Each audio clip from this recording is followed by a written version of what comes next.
खाना खराब हो गया एक खतून की वजह से। तो कहता था कि मेरी बीवी बड़ी पाक साफ है। आजकल वही फरहान जेल में बीवी को देखना पसंद नहीं कर रहा। वो कह और रहा है सुनने में कि आया कि मैंने बात इसको तक नहीं नहीं रखना। करी। कुरान पाक पर उसने फरहान को हलफ दिया, ये अल्लाह की भी मुजरम हुई। फरहान डिप्रेशन का शिकार है। फरहान के ज़हन में है कि मुझे तो सजाए मौत हो जानी है। वो कहते हैं हम किसी सूरत माफ़ नहीं करेंगे, हम तो इसको चौराहे में लटकाएंगे। बोरियां बार बार के कि पैसे ले लो, माफ़ कर दो, छोड़ दो।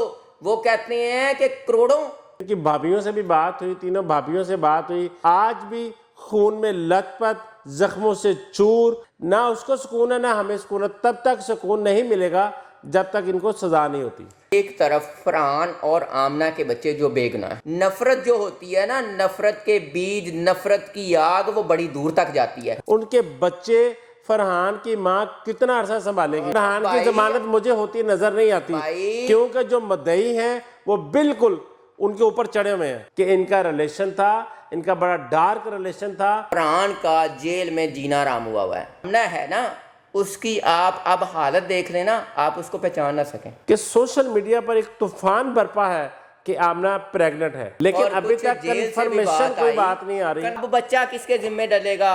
वो निकम्मे हैं, वो बेहिस हैं। देखिए, सारे मामले में जुडिशरी को बुरा कहा जाता है, लेकिन उसके पीछे के मुहरकात देखे नहीं जाते। इन्वेस्टिगेशन सिस्टम में बहुत सी पेचीदगियां हैं। जो दुल्हन बन के आनी थी वो तड़प रही है, इससे बड़ा क्या होना है? एक औरत ने अपने मजे और लज्जत की खातिर कितने घर उजाड़ दिए। घर उजाड़ने के साथ साथ उसने अपनी नस्ल तबाह कर दी। आज उसके बच्चे भी रुल रहे हैं। बिस्मिल्लाहिर्रहमानिर्रहीम। आप देख रहे हैं एमडी न्यूज टीवी। मैं हूं आपका होस्ट राना दिलशाद। आज हम बात करेंगे गुज़िश्ता 3 माह से सोशल मीडिया पर top trend delivery boy murder case के बारे में। आज भी इसके बारे में हर बंदा जानना चाहता है। पैगामात आते हैं व्हाट्सएप पर, कमेंट सेक्शन में कि इसका क्या बना, हमें इसके बारे में आगाह करें। तो इसी पर हम बात करेंगे, उसकी अपडेट के बारे में। मेरे साथ इस वक्त मौजूद हैं सीनियर जर्नलिस्ट मियां मोहम्मद आसफ साहब। इनसे बात करेंगे कि डिलीवरी बॉय केस की क्या अपडेट है। जी अस्सलाम वालेकुम। जी वालेकुम सलाम राणा साहब। तो आप बताइएगा कि इस वक्त जेल में आमना और फरहान की क्या सूरत हाल है? राणा साहब, सबसे पहली जो बात ये है ना कि खाना खराब हो गया एक खतून की वजह से। अब मामला जो जेल में हो रहा है ना, वो सबसे बड़ी बात है राणा साहब। जेल में क्या हो रहा है? फरहान जो कहता था कि मेरी बीवी बड़ी पाक साफ है, आजकल वही फरहान जेल में बीवी को देखना पसंद नहीं कर रहा। वो कह रहा है कि मैंने इसको नहीं रखना, मैंने इसको छोड़ना है। इसने पहले भी मुझे चीट किया, धोखा दिया, अब मजीद भी ये मेरी दुश्मन है। और ये बात दुरुस्त है। रईस के घर वालों की भी दुश्मन साबित हुई, और जो कुरान पाक पर उसने फरहान को हलफ दिया, ये अल्लाह की भी मुजरम हुई। जेल में वो सुबह बीमार होती है, शाम बीमार होती है। वो कहती है मुझे अस्पताल लेके जाएं, क्योंकि अस्पताल जेल में ऐसी जगह होती है जहाँ पे थोड़ा सा सुकून मिलता है। फरहान डिप्रेशन का शिकार है। फरहान के ज़हन में है कि मुझे तो सजाए मौत हो जानी है। वहाँ पे कैदियों ने भी उसे बताया है कि भाई तू कैसे सजा से बच जाएगा, तुमने तो डायरेक्ट मारा है उसको, और डायरेक्ट मारा है, और तेरे खिलाफ तो बड़ा केस तैयार हो रहा है। और वो जो मदई है रईस के घर वाले, वो कहते हैं हम किसी सूरत माफ नहीं करेंगे, हम तो इसको चौराहे में लटकाएंगे। मियां साहब बड़ी पुरकशिश किस्म की उनको ऑफर्स भी दे रहे हैं, लेकिन उनके घर वाले बिल्कुल नहीं। बोरियां बार बार के कि पैसे ले लो, माफ कर दो, छोड़ दो। वो कहते हैं कि करोड़ों अरबों दे दो, हम अपने बेटे को, हम अपने भाई को, सामने कब्रिस्तान है, क्या मुंह दिखाएंगे? क्योंकि भाभीियों से भी बात हुई, तीनों भाभीियों से बात हुई, सारी बहनों से, सारी भाइयों से। तकरीबन मैं इस मौजू पर इंटरव्यू कर चुका हूँ। उन सब का एक ही मौक़िफ़ था कि रईस आज भी खून में लथपथ, ज़ख्मों से चूर हमारे घर में फिरते हैं, क्योंकि उनके बिल्कुल घर के सामने कुछ 40-50 फीट पर कब्रिस्तान है। वो कहते ना उसको सुकून है ना हमें सुकून है। तब तक सुकून नहीं मिलेगा जब तक इनको सजा नहीं होती। राणा साहब, एक तरफ फरहान और आमना के बच्चे जो बेगुनाह है, अब बच्चे दरबदर हैं। नफरत जो होती है ना, नफरत के बीज, नफरत की आग वो बड़ी दूर तक जाती है। अब जो फरहान की वालदा है, फरहान के भाई हैं, फरहान का वालिद है, उसको पूरी बात का पहले भी पता था कि आमना का करैक्टर ठीक नहीं है। अब उनको अंदाज़ा हो गया, अब तो फरहान की भी आंखें खुल गई हैं, एक एक चीज़ सच साबित हो रही है। एक चीज़ जो मुझे बहुत ज़्यादा तकलीफ़ देती है वो है फरहान के बच्चे। आमना भी बच जाएगी, रईस मर गया, फरहान को भी फांसी हो जाएगी या जो भी सज़ा होती है, लेकिन सबसे ज़्यादा लॉस हुआ उन बच्चों का। उनके बच्चे, फरहान की माँ कितना अरसा संभालेगी, फरहान का भाई कितना अरसा संभालेगा, बच्चे पढ़ेंगे, बच्चे बिल्कुल नहीं जा सर्वाइव पाएंगे, करेंगे, बिल्कुल नहीं जा पाएंगे। और वो क्या मुआशरे को जवाब देंगे कि ये आमना के बेटे हैं, आमना के बच्चे हैं। बिल्कुल सबसे बड़ी बच्चों का फ्यूचर जो है ना वो उसी दिन तबाह बर्बाद हो गया था, उसी दिन नेस्तो नबूद हो गया था जिस दिन वो पकड़े गए थे। और थाने में, आपको पता है थाने में औरत जाए तो क्या हाल होता है, वो थाने में ऐसे इंटरव्यू दे रही थी जैसे उसने कुछ सियासतदान बनना है। ऐसे ही है, ऐसे ही वो है। तो ये सोच रही थी कि मैं यहाँ से निकलूंगी, मैं जितनी मशहूर हो गई हूँ मैं तो इलेक्शन लड़ सकती हूँ। सब कहते हैं आमना बच जाएगी, आप कहते हैं फरहान की भी शायद जमानत हो जाएगी। फरहान की जमानत मुझे होती नजर नहीं आती, क्योंकि जो मुद्दई हैं वो बिल्कुल उनके ऊपर चढ़े हुए हैं।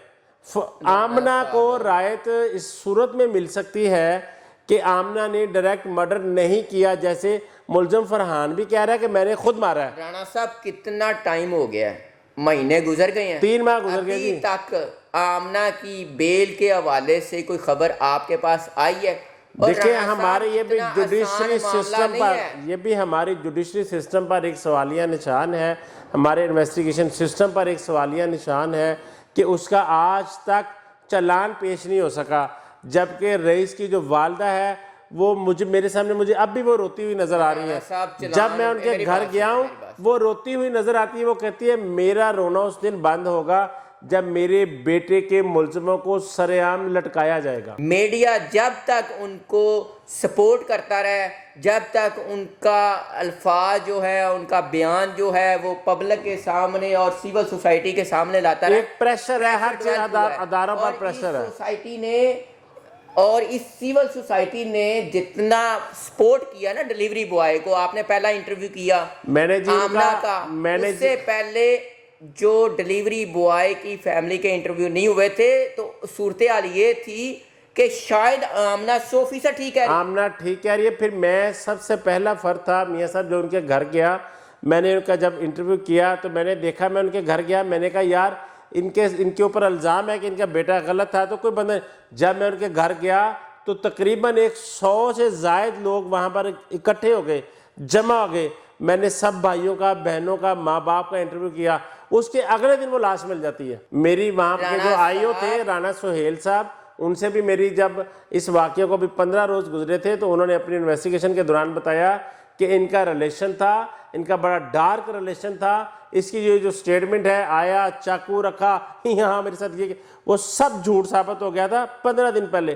फिर उनकी CDR आई, CDR में उनके ऐसे नाकाबिले तरदीद चीज़ें सामने आई कि दोनों की लोकेशन मुख्तलिफ टाइम में 4-4 5-5 घंटे अलहदा पाई गई। यानी कि वो सिर्फ घर नहीं मिलते थे, घर के अलावा भी वो बाहर भी टाइम स्पेंड करते थे। राणा साहब अब सबसे ब्रेकिंग और इम्पॉर्टेंट जो बातें हैं ना वो ये हैं, एक तो फरहान का जेल में जीना आराम हुआ है, वहीं पोटी, वहीं खाना, वहीं बैठना, वहीं उठना, और यहाँ पे प्रोटोकॉल वाला माहौल। जैसा मोहल्लेदारों से मेरी बातचीत हुई, वो कहते थे यार ये फरहान था एक, ये किसी से भी बात होती तो 1 मिनट में पिस्टल निकाल लेता था।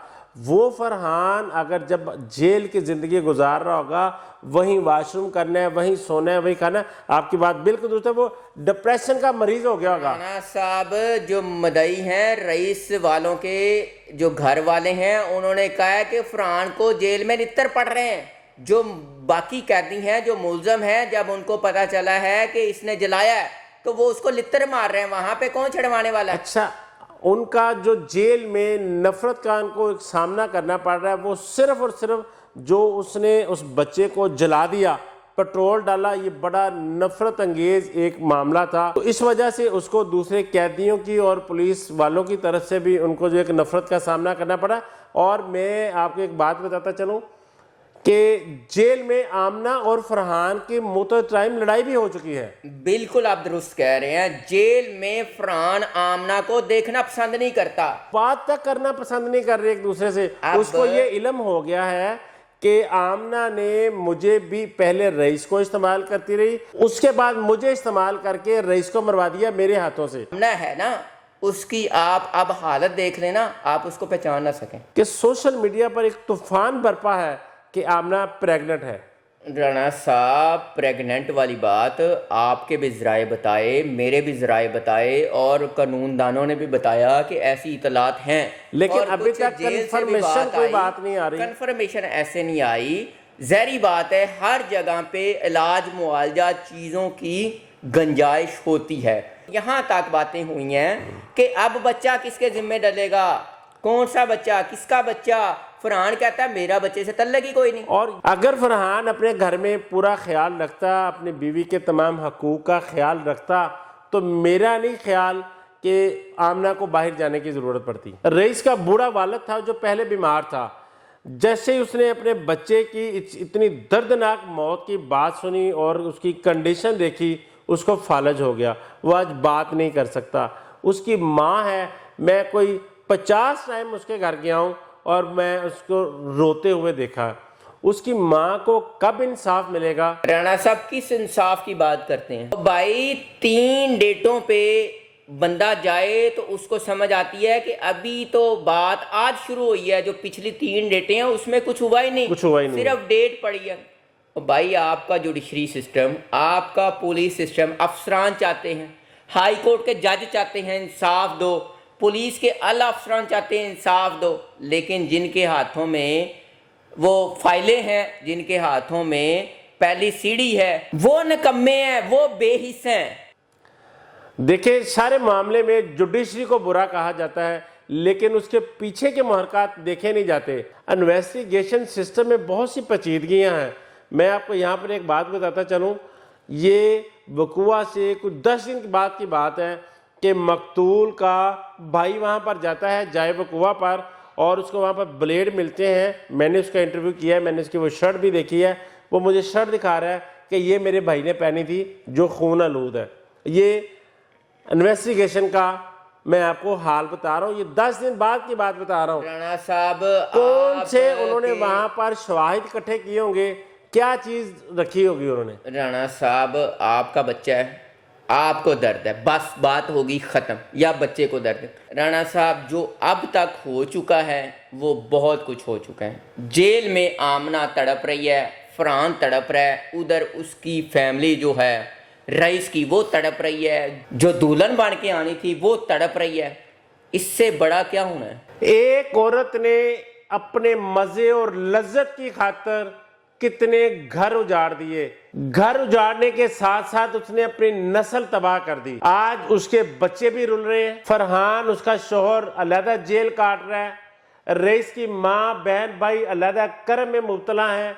रईस की जो अहलिया थी वो एक गम की तस्वीर बनी हुई है। नाजरीन, आपने सारी बातें सुनी और इस केस पर आपको लम्हा ब लम्हा हम आगाह करते रहे हैं। आपने आज भी सारी बातें सुनी। आप इस हवाले से क्या कहते हैं, अपनी राय का इजहार कमेंट बॉक्स में ज़रूर कीजिएगा। इसी के साथ अपने मेज़बान राणा दिलशाद को दीजिए इजाज़त। अल्लाह निगहबान।